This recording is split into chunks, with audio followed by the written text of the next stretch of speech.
Hi guys. तो last class में हमने शुरू कर दिया था ह्यूमन हार्ट और उसकी स्ट्रक्चर देखी थी हमने। और आज की क्लास में हम डिस्कस करने वाले हैं जो हृदय के चारों तरफ जो आवरण पाए जाते हैं वो, और साथ में हम डिस्कस करेंगे हृदय की आंतरिक संरचना और कंडक्शन पाथवे ऑफ हार्ट। इन तीन चीज़ों के बारे में आज के लेक्चर में डिस्कस करेंगे। तो चलिए शुरू करते हैं। सबसे पहले हम बात करते हैं हृदय आवरण के बारे में। हृदय आवरण कि हृदय में कितने आवरण होते हैं उसके बारे में अपन जिक्र करते हैं कि हृदय को कितने आवरण उसको चारों तरफ से घेरे रहते हैं और उनके क्या क्या काम है उसके बारे में। तो हृदय आवरण की हम बात करते हैं तो जो हृदय होता है उसकी हम बात करें तो मुख्य रूप से कितने दो आवरणों से घिरा होता है। एक तो होता है पैराइटल पेरिकार्डियम और दूसरा होता है विसरल पेरिकार्डियम। दो आवरण होते हैं मुख्य रूप से। हृदय के आवरण की बात करें तो मुख्य रूप से कितने आवरण होते हैं? दो आवरण होते हैं। एक तो होता है पैराइटल पेरिकार्डियम, दो आवरण होते हैं, दो आवरण। उन दो आवरणों की बात करें तो पहला जो आवरण होता है वो होता है पैराइटल पेरिकार्डियम और दूसरा होता है विसरल पेरिकार्डियम। पहला आवरण होता है parietal pericardium, parietal pericardium.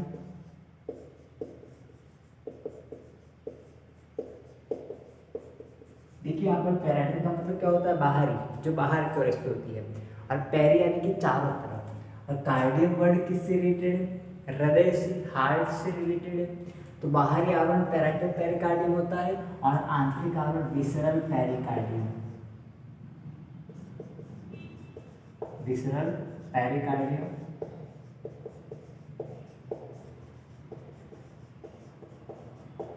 Parietal pericardium and visceral pericardium, दो प्रकार के आवरण होते हैं। तो चलिए अपन डायग्राम में समझते हैं पैराइटल पेरिकार्डियम कहाँ होती है, विसरल पेरिकार्डियम कहाँ पर होती है, उनके बारे में। तो हृदय के सबसे भीतर कौन सी होती है? Visceral pericardium. तो सबसे अंदर जो लेयर होती है वो होती है विसरल पेरिकार्डियम। ये हमने बना दी विसरल पेरिकार्डियम, जो कि सबसे अंदर होती है, हृदय के सबसे आंतरिक भाग में होती है। ये होगी विसरल पेरिकार्डियम, सबसे आंतरिक भाग में होती है विसरल पेरिकार्डियम। तो ये जो लेयर होती है वो है विसरल पेरिकार्डियम, विसरल पेरिकार्डियम। ये विसरल पेरिकार्डियम। और उसके बाहर की होती है पैराइटल पेरिकार्डियम।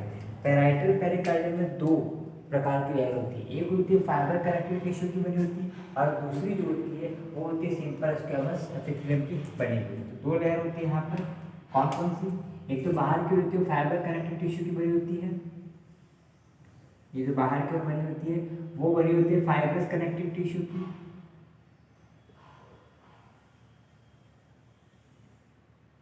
ये बाहर की तरफ होती है जो किसकी बनी होती है? फाइब्रस कनेक्टिंग टिश्यू की, एफसीटी की बनी होती है फाइब्रस कनेक्टिंग टिश्यू, बाहर की होती है। तो ये जो बाहर की होती है पैराइटल पेरिकार्डियम की भी बाहर की ओर, वो कौन सी होती है? फाइब्रस कनेक्टिव टिश्यू की बनी होती है। ये जो होती है वो किसकी बनती है? एफसीटी। इट मीन क्या होता है? Fibrous, fibrous connecting tissue, fibrous connecting tissue इसकी बनी होती है। और इसके अंदर एक और इसके अंदर लेयर होती है, वो बनी होती है सिंपल स्क्वैमस एपिथेलियम की, जो कि एफसीटी के अंदर की तरफ होती है, फाइब्रस कनेक्टिंग टिश्यू के अंदर की तरफ होती है। ये बनी होती है सिंपल स्क्वैमस एपिथेलियम की। किसकी बनी होती है? सिंपल स्क्वैमस एपिथेलियम की बनी होती है।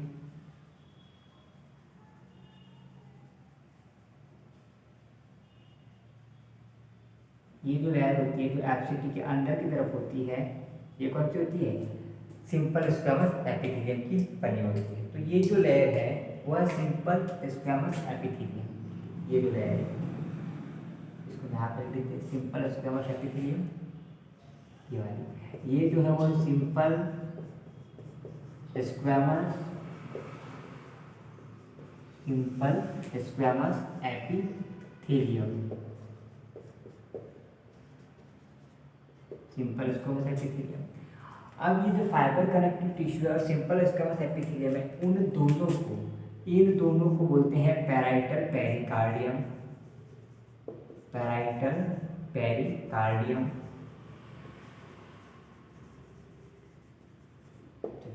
क्लियर यहाँ तक? इसको हम बोलते हैं पैराइटल पेरिकार्डियम।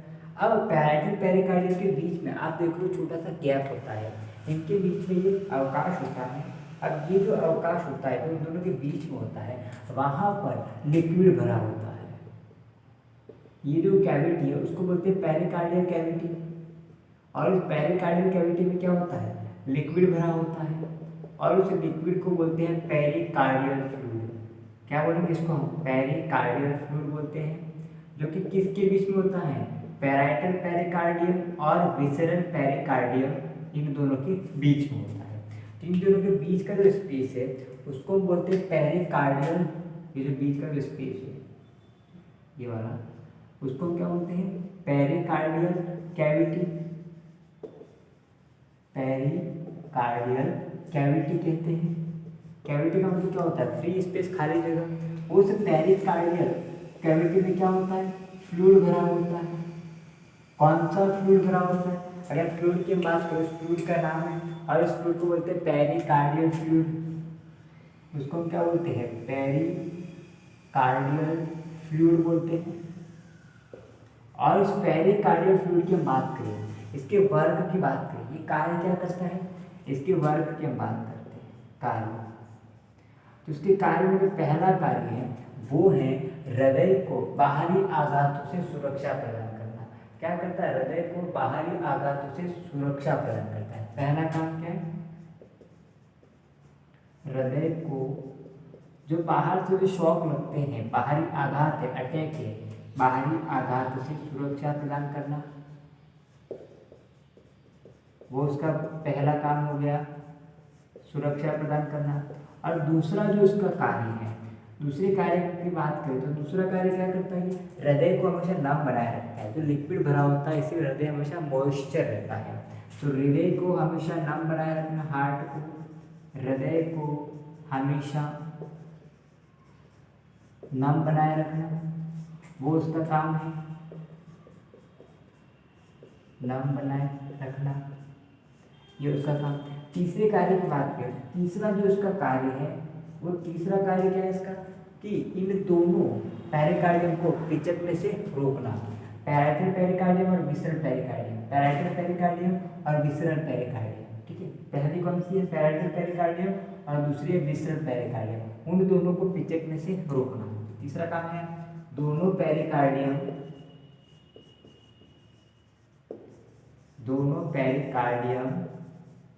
को पिचकने से रोकना।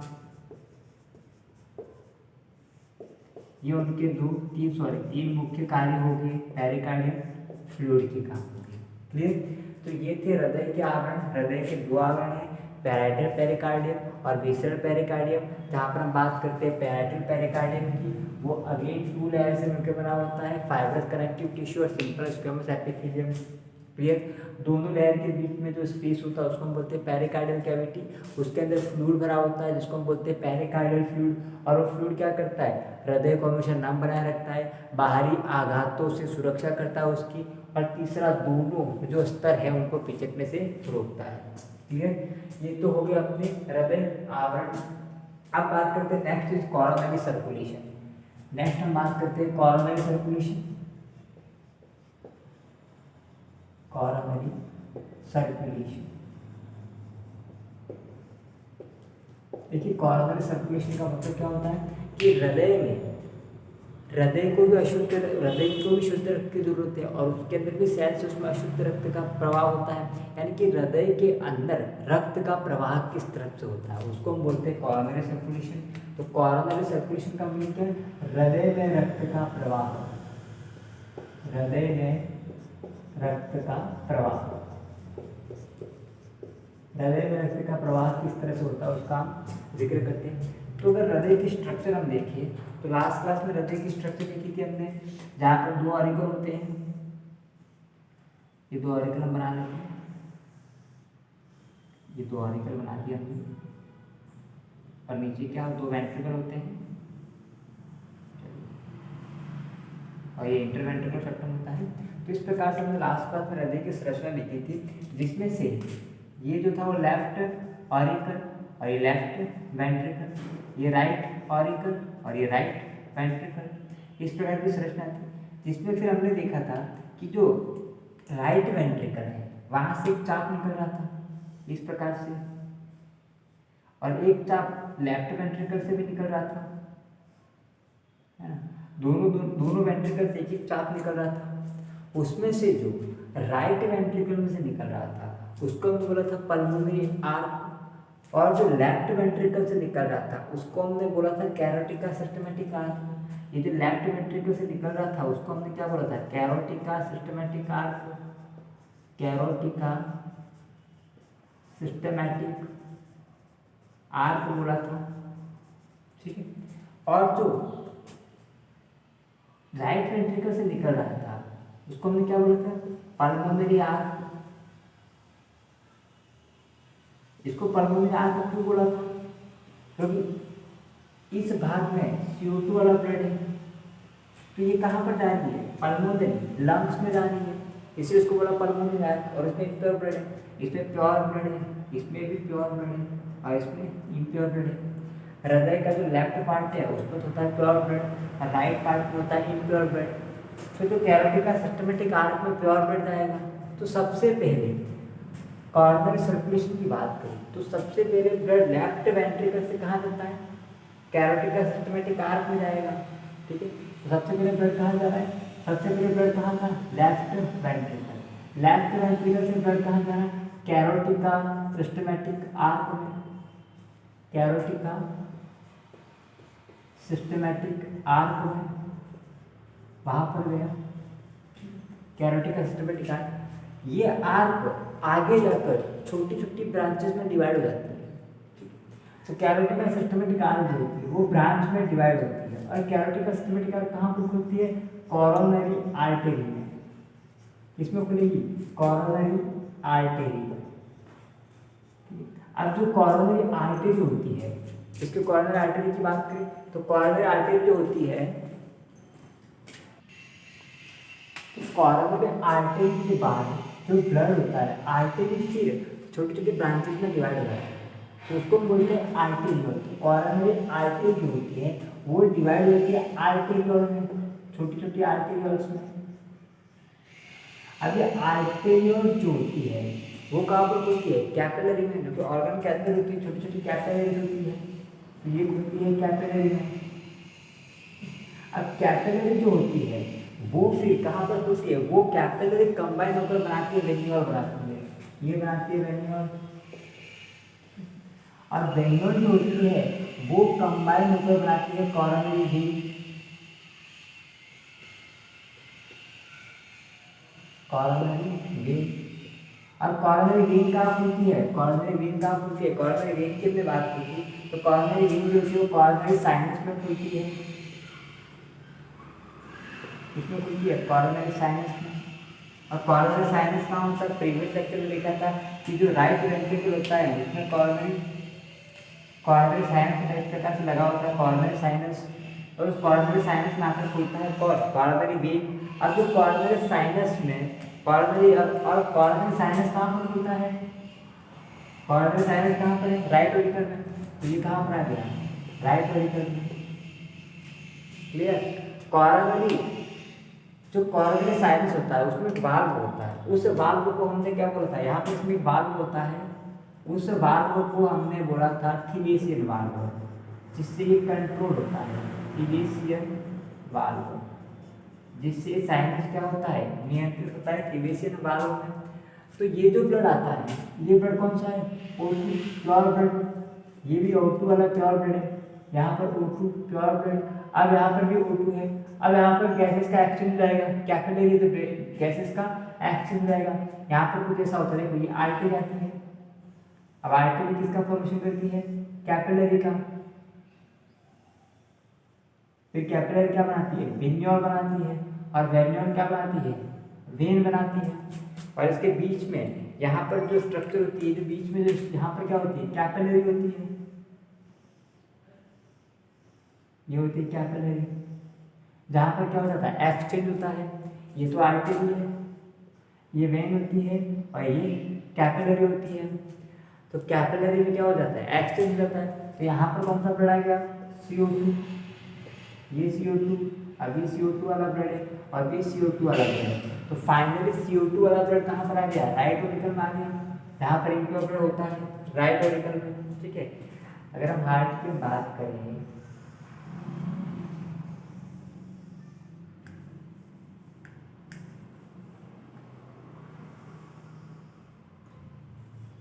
तो हार्ट का स्ट्रक्चर कुछ इस प्रकार से बनाया था हमने कल के लेक्चर में। चलिए, ये हार्ट का स्ट्रक्चर हो गया, सॉरी, ये इस प्रकार से, जहाँ पर बाइकस्पियर वाल्व होते हैं, ट्राइकस्पियर वाल्व होते हैं। तो पूरे बॉडी का जो इंफ्लो ब्लड होता है, पूरी बॉडी का एक बार सर्कुलेशन देख रहे थे, हार्ट में सर्कुलेशन कैसा होता है, वो यहाँ पर 4 पल्मोनरी वेन्स आकर खुलती है, यहाँ पर अलग अलग पल्मोनरी वेन आकर खुलती है, सॉरी ओनली वेन आकर यहाँ पर खुलती है। यहाँ पर अगर हम बात करें तो पैपिलरी मसल्स होती है, दोनों वेंट्रिकल में पैपिलरी मसल्स होती है, ये पैपिलरी मसल्स होगी दोनों वेंट्रिकल में, ये वाली पैपिलरी मसल्स होगी। अब यहाँ से एक चाप निकल रहा है, ये पीछे डॉर्सल एओर्टा खोल रही है, ये चाप कहाँ से निकल रहा है, वेंट्रिकल से निकलता है एक चाप। ठीक है, वही एक चाप कहाँ से निकलता है, इस तरफ वाले वेंट्रिकल से एक चाप निकल रहा है, ये वाला।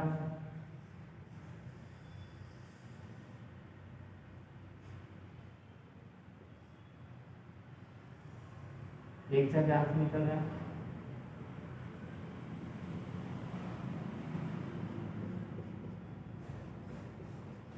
तो ये जो चाप होता है, ये चाप कहाँ से निकल रहा है, ये लेफ्ट वेंट्रिकल है, सॉरी ये राइट वेंट्रिकल है, और ये लेफ्ट वेंट्रिकल, ये लेफ्ट ऑरिकल, और ये right auricle.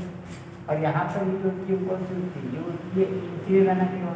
Inferior vena cava के खुलने के स्थान पर एक वाल्व होता है, उसको बोला था स्टिकी वाल्व। तो अब इस हृदय को भी तो अशुद्ध रक्त है, उसका भी शुद्ध रक्त की डिमांड है, उसके भी अशुद्ध रक्त है, तो उसका परिवहन कुछ इस प्रकार से होता है, यानी कि लेफ्ट वेंट्रिकल से वो कहाँ पर जाएगा, इसमें जाएगा, इस कैरोटिड एस्केमेटिक आर्म से, फिर वहाँ पर जाकर छोटी छोटी ब्रांचेस में डिवाइड हो जाती है, अंदर जाकर छोटी छोटी ब्रांचेस में, उसको बोलते हैं कॉर्नरी आर्टरी। फिर कॉर्नरी आर्टरी अगेन छोटी छोटी आर्टरीज में डिवाइड हो जाती है, उसको हम बोलते हैं आर्टेरियोल। फिर वो आर्टेरियोल जो होती है वो कैपिलरी में ओपन होती है, फिर कैपिलरी कंबाइन होकर वेन्यूल बनाती है, वेन्यूल कॉर्नरी वेन में खुलती है, कॉर्नरी वेन कॉर्नरी साइनस में, कॉर्नरी साइनस यहाँ पर होता है, और उसके बाद यहाँ पर हमने बनाया था ऐसे नोड, यहाँ पर होता है एवी नोड।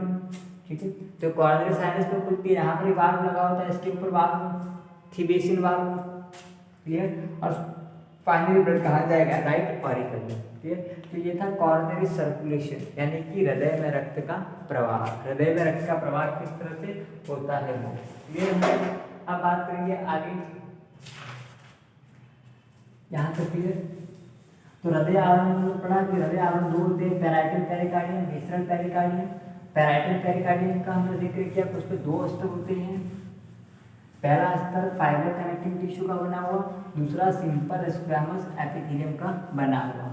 दोनों के बीच में फ्री स्पेस होता है, उसको हमने बोला पेरिकार्डियल कैविटी, और उसमें लिक्विड भरा होता है जिसको हमने बोला था पेरिकार्डियल फ्लूइड। और उसके तीन काम है, पहला तो हृदय को बाहरी आघात से सुरक्षा प्रदान करना, दूसरा कार्य कौन सा उसका, दूसरा कार्य हृदय को हमेशा नम बनाए रखना, और तीसरा दोनों पेरिकार्डियम को पिचकने से रोकना। फिर हमने कॉर्नरी सर्कुलेशन देखा, क्लियर। अब कॉर्नरी सर्कुलेशन के बाद अब हम बात करेंगे टीएस ऑफ हार्ट वॉल, हृदय की आंतरिक संरचना, इंटरनल स्ट्रक्चर ऑफ हार्ट। अब बात करते हैं इंटरनल स्ट्रक्चर ऑफ हार्ट।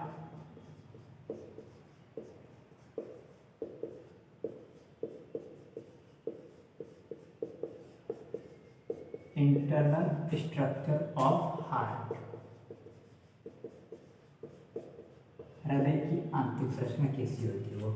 तो अगर इंटरनल स्ट्रक्चर ऑफ हार्ट की बात करें तो देखिए हार्ट में तीन स्तंभ होते हैं, एक तो होता है हार्ट में 3 स्तर होते हैं। इसके पहले जो पढ़ा वो हृदय के आवरण पढ़े थे। अब बात करते हैं हृदय में कितनी परतें होती है, उसके अंदर उसकी संरचना में कितने भाग होते हैं वो।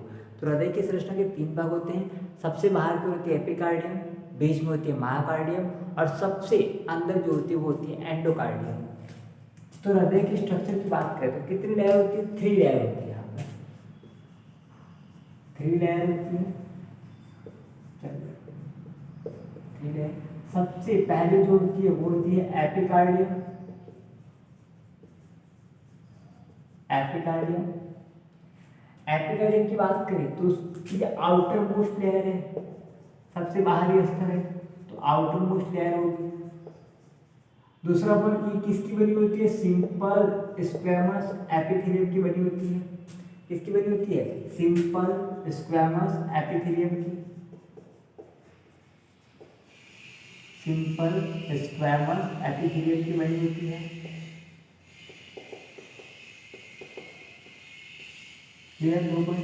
अब इसकी उत्पत्ति कैसी होती है, तो उत्पत्ति में मेसोडर्म होता है ये, यानी कि जो मेसोडर्म जर्मिनल लेयर होती है उससे ये बनी होती है। ठीक है, अब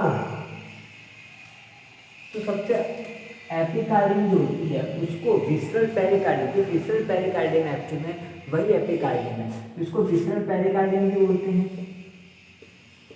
विसरल पेरिकार्डियम, जो विसरल पेरिकार्डियम होती है उसी को एपिकार्डियम बोलते हैं। तो यहाँ पर देखिए इसकी संरचना देखिए, तो सबसे बाहर क्या होती है, सबसे बाहर एपिकार्डियम, ये बनाते सबसे बाहर हम बनाते हैं एपिकार्डियम, ये सबसे बाहर होती है एपिकार्डियम।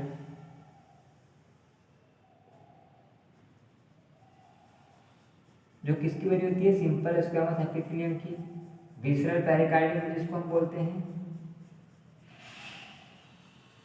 ये हो गया एपिकार्डियम। ठीक है, clear, epicardium.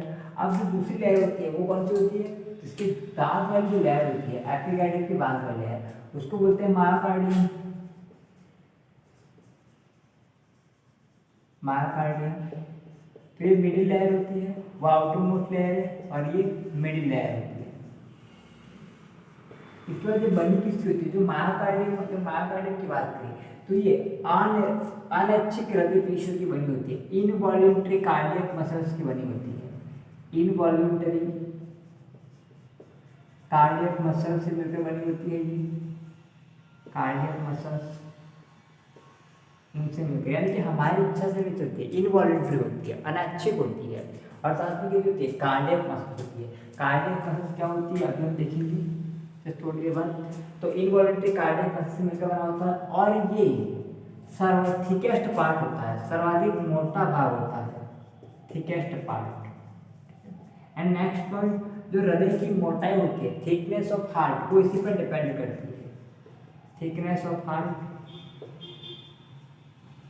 Thickness of heart, जो हार्ट की थिकनेस के लिए कौन रेस्पॉन्सिबल है, मायोकार्डियम रेस्पॉन्सिबल होता है। हार्ट की थिकनेस के लिए कौन रेस्पॉन्सिबल है, मायोकार्डियम रेस्पॉन्सिबल है। तो मायोकार्डियम जब उसकी बात होती है जो सर्वाधिक मोटा स्तर होता है, ये हमने बना दिया मायोकार्डियम।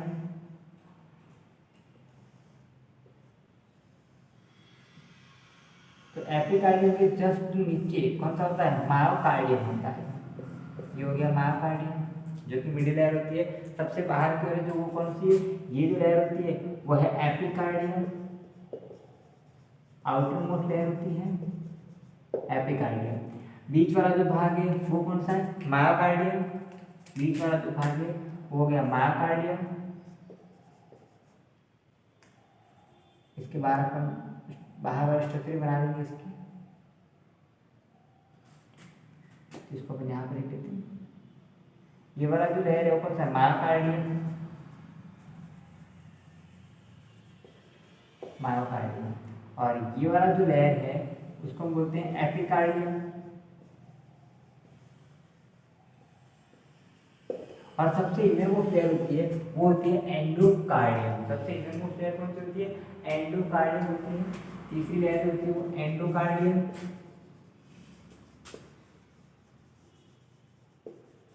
एंडोकार्डियम इनरमोस्ट लेयर है, इनर मोस्ट लेयर। और इसकी ऑरिजिन भी मेसोडर्म से होती है, मेसोडर्मल ऑरिजिन होती है इसकी। ऑरिजिन कैसी है? मेसोडर्मल ऑरिजिन होती है इसकी। ऑरिजिन की बात करें तो मेसोडर्मल होती है, जो मेसोडर्मल जर्मिनल लेयर है उससे ये ऑरिजिनेट होती है। सबसे इनर मोस्ट लेयर होती है, सबसे इनर मोस्ट लेयर ये हो गया एंडोकार्डियम, ये होगी एंडोकार्डियम, एंडोकार्डियम। सबसे बाहर की होती है एपिकार्डियम, दूसरे नंबर पर होती है मायोकार्डियम और तीसरे नंबर पर होती है एंडोकार्डियम। ठीक है, और ये एपिकार्डियम, एपिकार्डियम की क्या थी? विसरल पेरिकार्डियम थी। तो उसके बाद यहाँ पर क्या होगी? यहाँ पर ये होगा अपना सिंपल स्क्वैमस एपिथेलियम की बनी लेयर। और उसके बाहर कौन सी होती है? उसके बारे में बात करें तो फाइब्रस कनेक्टिंग टिश्यू की बनी लेयर होती है। ये फाइब्रस कनेक्टिंग टिश्यू की बनी लेयर होती है, उनके बीच में गैप नहीं होता है। यहाँ पर आपको गैप दिख रहा है, ये एफसीटी की लेयर होगी, ये हो गया एफसीटी। ये जो सिंपल स्क्वैमस एपिथेलियम होती है, और इन दोनों को अपन बोलते हैं पैराइटल पेरिकार्डियम। ये हो गया विसरल पेरिकार्डियम, जिसको एपिकार्डियम भी बोलते हैं। ये हो गया पैराइटल पेरिकार्डियम, पैराइटल पेरिकार्डियम। और उसके बीच का जो कैविटी होता है तो पैराइटल पेरिकार्डियम, ये विसरल पेरिकार्डियम होगी। इसके बाद आएगा मायोकार्डियम और फिर एंडोकार्डियम। क्लियर? तो ये था इंटरनल स्ट्रक्चर ऑफ हार्ट। तो हार्ट की वॉल की बात करें तो अगर उसका टीएस काटते हैं अपन तो उसमें अपने को 3 लेयर दिखती है, एपिकार्डियम, मायोकार्डियम और endocardium. Epicardium outer most part होता है जो सिंपल स्क्वैमस एपिथेलियम का बना होता है। ऑरिजिन कहाँ से होती है? उसकी मेसोडर्म से होती है, विसरल पेरिकार्डियम भी कहते हैं। दूसरा मायोकार्डियम होता है, मिडिल लेयर होते हैं, इनवॉल्यूंटरी कार्डियक मसल से बनी होती है। इनवॉल्यूंटरी कार्डियक मसल जो अपनी इच्छा से नहीं करती है, उनकी हम ऐसा नहीं कि हमारी इच्छा नहीं है तो अपन उनको कॉन्ट्रैक्ट करवाना बंद कर दे, या मर्जी चाहे तब कॉन्ट्रैक्ट करवाए तब रिलैक्स करवाए, ऐसा नहीं होता है। फिर वो इनवॉलंटरी होती है। स्केलेटल मसल्स जो होती है वो कैसी होती है? वॉलंटरी होती है। स्केलेटल मसल्स को हम कॉन्ट्रैक्ट करवा सकते हैं अपनी इच्छा से, तो वो कैसी होती है? वॉलंटरी होती है। लेकिन जो ये स्मूथ मसल है, जो कार्डियक मसल है, वो कैसी होती है? इनवॉलंटरी होती है। क्लियर यहाँ तक? तो चलिए आगे बात करते हैं conduction pathway of heart. Next topic आज का कंडक्शन पाथवे ऑफ हार्ट, कि हार्ट में कंडक्शन कैसे होता है। कंडक्शन पाथवे ऑफ हार्ट, तो हार्ट को दिखाई देती है पेरिकार्डियम, एपिकार्डियम, मायोकार्डियम और एंडोकार्डियम। उसमें सर्वाधिक जो मोटा स्तर होता है वो कौन सा होता है? मायोकार्डियम का होता है। क्लियर? अब नेक्स्ट हम बात करते हैं, वो है कंडक्शन पाथवे ऑफ हार्ट।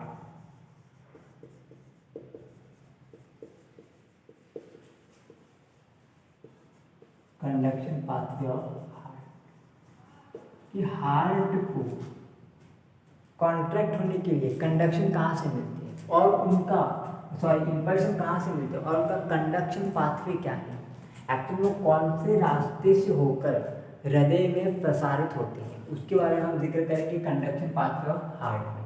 तो उसके पहले मसल्स के बारे में थोड़ा जिक्र करते हैं।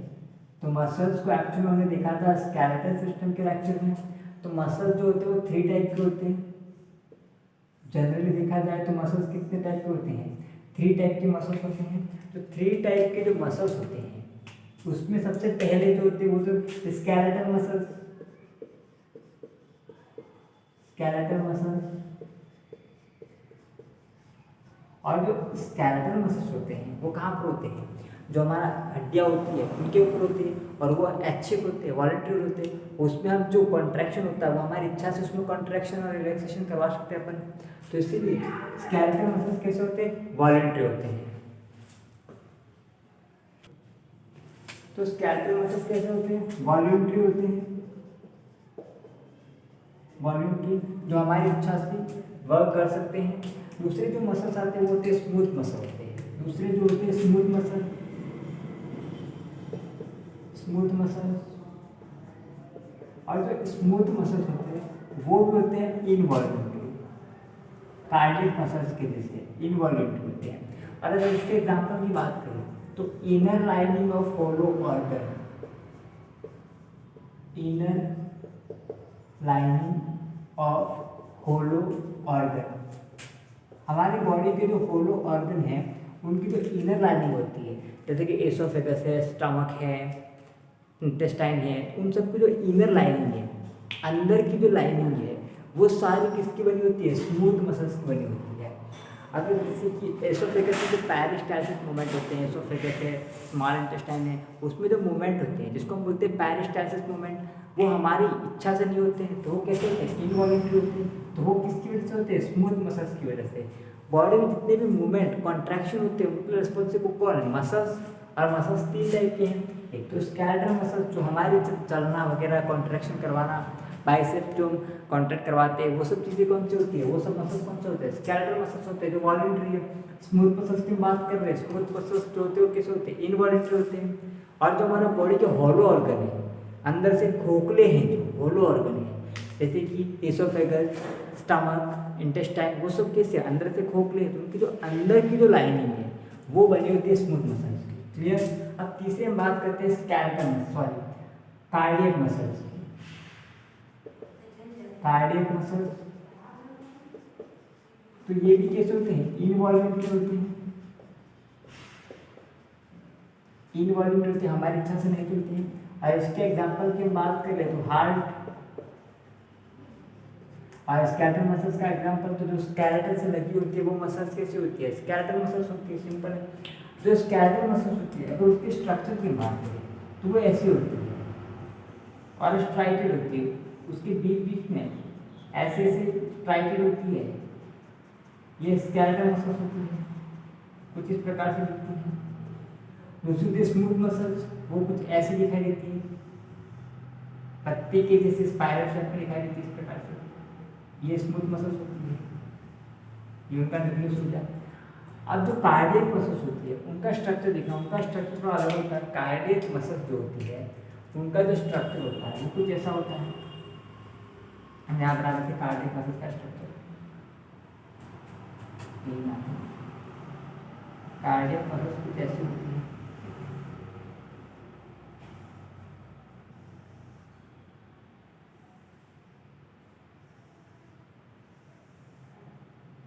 कार्डियक मसल्स कुछ ऐसी दिखती है। ये कार्डियक मसल है, उसका ये न्यूक्लियस है। अब उसी के नीचे जस्ट दूसरी कार्डियक मसल बना लेते हैं। यहाँ पर होती है दूसरी कार्डियक मसल्स की,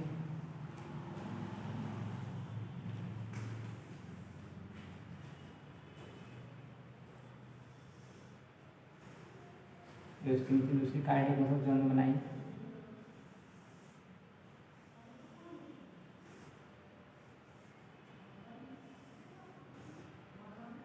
इस प्रकार से कार्डियक मसल्स का अरेंजमेंट होता है। ये उनका न्यूक्लियस हो गया। तो कार्डियक मसल जो होती है वो कुछ इस प्रकार से दिखती है। अब जो दो कार्डियक मसल्स होती है उनके बीच में यहाँ पर उनके बीच में यहाँ पर डिस्क लगी होती है। दोनों कार्डियक मसल्स के बीच में एक डिस्क लगी होती है जिसको बोलते हैं इंटरकैलेटेड डिस्क बोलते हैं, दोनों कार्डियक मसल्स के बीच में। अब जो मसल्स पर कॉन्ट्रैक्शन होता है वो कब होता है? जब उसमें सोडियम आयन एंटर करते हैं तो मसल्स के कॉन्ट्रैक्शन के लिए क्या होते हैं? इम्पल्स आता है। तो ये जो डिस्क होती है उसको हम बोलते हैं इंटरकैलेटेड डिस्क, इंटरकैलेटेड डिस्क बोलते हैं, जो दोनों कार्डियक मसल्स के बीच में होती है। ये एक कार्डियक मसल से दूसरी कार्डियक मसल। अभी जो इंटरकैलेटेड डिस्क जो होती है उस इंटरकैलेटेड डिस्क में यहाँ पर बीच बीच में उसके बीच में टनल पाया जाता है। उसके बीच में क्या होती है? टनल होती है। इंटरकैलेटेड डिस्क के बीच में क्या होती है? टनल होती है। यहाँ पर हम बना देते हैं टनल, इस प्रकार से टनल होते हैं। उन टनल से होकर क्या होता है? एक का जो सार्कोप्लाज्मा होता है वो दूसरे के अंदर इंटर कर सकता है। एक का जो सार्कोप्लाज्मा होता है वो दूसरे के अंदर इंटर कर सकता है। और ये जो टनल हमने बनाए उसको बोलते हैं गैप जंक्शन। इस टनल को हम क्या बोलते हैं? Gap junction. इस टनल को हम बोलते हैं गैप जंक्शन। तो गैप जंक्शन से होकर इनका जो सार्कोप्लाज्मा है, इसके अंदर जो लिक्विड है वो इस सेल के अंदर आ सकता है। ठीक है, ये कार्डियक मसल सेल है, एक कार्डियक सेल है, ये एक कार्डियक सेल है, कार्डियक सेल, ये दूसरी कार्डियक सेल है और उनका अरेंजमेंट है। तो कार्डियक सेल मिलकर क्या बनाएंगे, कार्डियक मसल। तो चलिए पढ़ते हैं कंडक्शन पाथवे ऑफ हार्ट कि उसमें कंडक्शन कैसे होता है। ठीक है, तो देखिए क्या होता है यहाँ पर समझते हैं। तो अगर हार्ट की स्ट्रक्चर बनाए तो दो ऑरिकल होते हैं और दो वेंट्रिकल। ये ऑरिकल और वेंट्रिकल बना दिया हमने। ऑरिकल वेंट्रिकल की बात करें तो जो इंटर ऑरिकुलर सेप्टम होता है वो किस तरफ होता है, लेफ्ट साइड होता है। जैसे राइट वेंट्रिकल बड़ा होता है, लेफ्ट वेंट्रिकल छोटा होता है। और अब बना देते हैं नीचे की तरफ, ये हमने बना दिया वेंट्रिकल।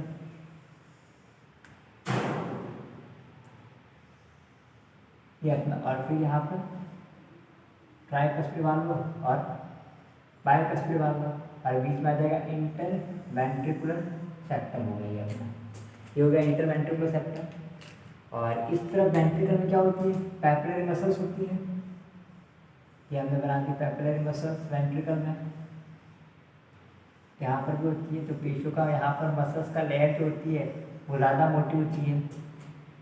और ये हमने बना दिया बाइकस्पिड वाल्व और इधर होते हैं ट्राइकस्पिड वाल्व। अगर नोमेनक्लेचर की बात करें तो ये अपना हो जाएगा लेफ्ट ऑरिकल और ये राइट ऑरिकल, ये राइट वेंट्रिकल और ये लेफ्ट वेंट्रिकल। ठीक है, अब ये जो हार्ट होता है वो पूरा किसका बना होता है, स्केलेटल, सॉरी क्या बोलते हैं, कार्डियक मसल्स का मिलकर बना होता है। उसके अंदर बहुत सारी क्या होती है, ऐसी कार्डियक मसल्स होती हैं। अब उसमें से कुछ कार्डियक मसल्स ऐसी होती हैं, अब इन कार्डियक मसल्स में कॉन्ट्रैक्शन कैसे होता है कि जो न्यूरॉन होता है वो इम्पल्स भेजता है, न्यूरॉन इम्पल्स भेजता है और मसल्स में कॉन्ट्रैक्शन होता है। लेकिन जो हार्ट में जो कार्डियक मसल्स होती है वो कुछ स्पेशल टाइप की होती है। उसमें क्या होता है, ऑटो एक्साइटेड सेल होती है, ऑटो एक्साइटेड सेल होती है। ऑटो एक्साइटेड सेल क्या करती है कि वो जो सेल होती है वो इतनी एबल होती है कि वो खुद ही अपने अंदर सोडियम प्लस आयन जो होती है वो डाल सकती है। कि इसके अंदर सोडियम प्लस आयन क्या होता है जनरली कि ये जो एक न्यूरॉन बनाया, क्या था ये न्यूरॉन बनाया, अब ये न्यूरॉन यहाँ पर मैसेज आता है और यहाँ पर मैसेज आकर वो क्या कर होता है, कॉन्ट्रैक्शन करवाता है। जनरली ऐसा होता है। लेकिन कार्डियक मसल्स में, दूसरी मसल्स की बात कर रहे हैं, ठीक है, जैसे इस मसल की हम बात कर रहे हैं तो यहाँ पर क्या होगा, जो नर्व आती है, ब्रेन से नर्व आती है, न्यूरॉन आता है, न्यूरॉन, ये न्यूरॉन बना रहे हैं, ये न्यूरॉन बना दिए। अभी न्यूरॉन जो होता है यहाँ पर क्या करता है, मैसेज आता है न्यूरोट्रांसमीटर। अब वो न्यूरोट्रांसमीटर क्या करते हैं, केमिकल रिलीज करते हैं, जिसकी वजह से यहाँ इसके अंदर क्या एंटर होता है, सोडियम प्लस आयन एंटर होता है और इसमें क्या होता है, कॉन्ट्रैक्शन होता है। ये प्रोसेस होता है जनरली। लेकिन कार्डियक मसल्स में क्या होता है, किसी न्यूरॉन की आवश्यकता नहीं होती है। कार्डियक मसल्स में किसी न्यूरॉन की आवश्यकता नहीं होती है, वो ऑटो एक्साइटेड हो जाती है। तो इसमें कुछ सेल्स होती है जो ऑटो एक्साइटेड होती है। कैसी होती है, ऑटो एक्साइटेड होती है। यहाँ पर मैंने कहा ऑटो एक्साइटेड का मीन क्या होता है, auto excited cell, auto excited,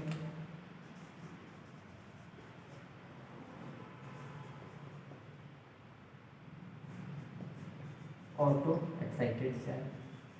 तो जो ऑटो एक्साइटेड सेल होती है वो क्या करती है, ऑटोमेटिक Na+ को एंटर करने देती है अपने आप Na+ एंटर करवाती है।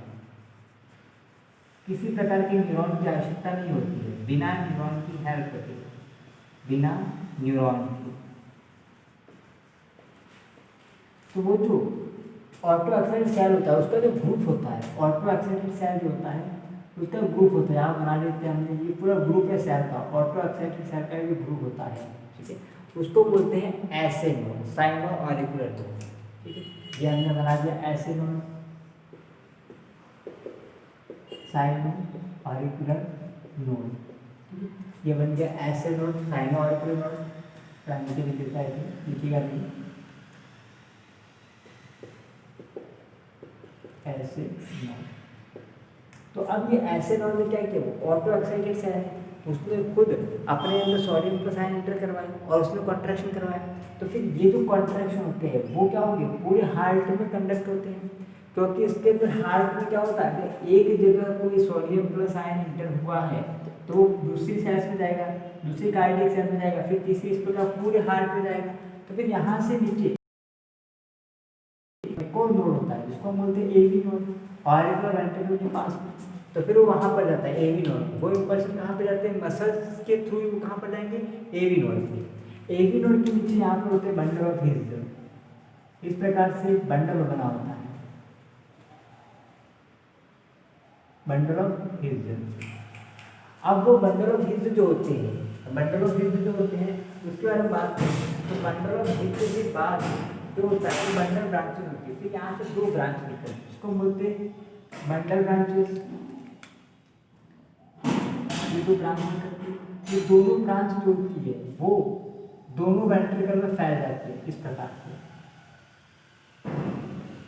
दोनों वेंट्रिकल में फैल जाती है।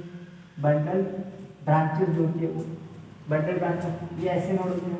एंड इसके बात करें तो ये है अपना एवी नोड, ये अपना हो गया एवी नोड। ये जो होता है वो बंडल ऑफ हिल्स है, डायरेक्ट में जो बनाया वो bundle of hills, bundle of hills. और ये जो है वो है branches of bundle, branches of bundle. अब जो ब्रांचेस ऑफ बंडल जो होती है वो फिर छोटे छोटे ब्रांचेस में डिवाइड हो जाती है इस प्रकार से, और वेंट्रिकल के अंदर इंटर कर जाती है। इस प्रकार से छोटी छोटी ब्रांचेस में डिवाइड हो जाती है और वेंट्रिकल के अंदर इंटर करती है। ये छोटी छोटी ब्रांचेस में डिवाइड हो जाती है और कहाँ इंटर करती है, वेंट्रिकल की दोनों वॉल के अंदर जाती है।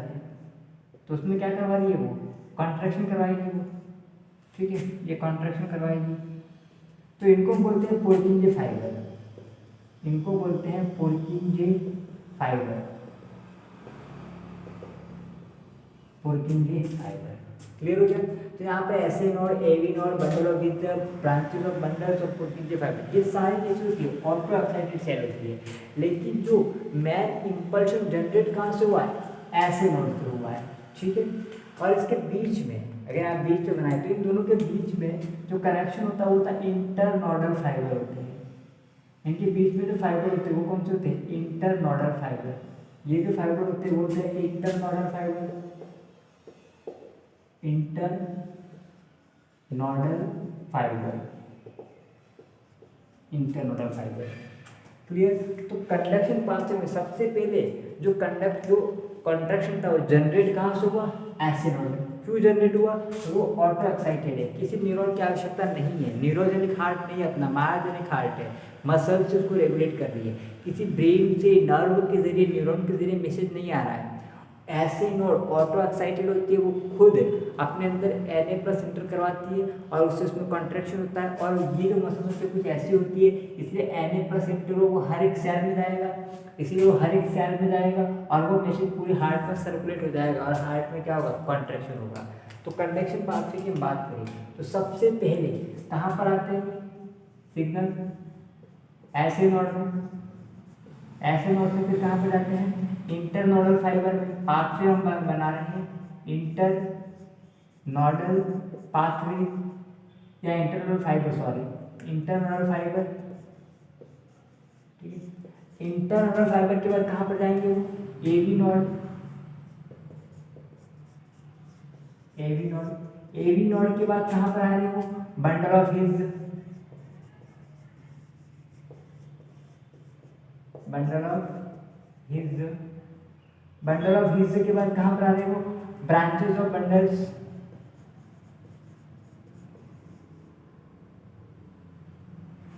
Branches of bundles. अब ब्रांचेस ऑफ बंडल्स के बाद कहाँ पर आ रहे हैं, पोर्किंजे फाइबर,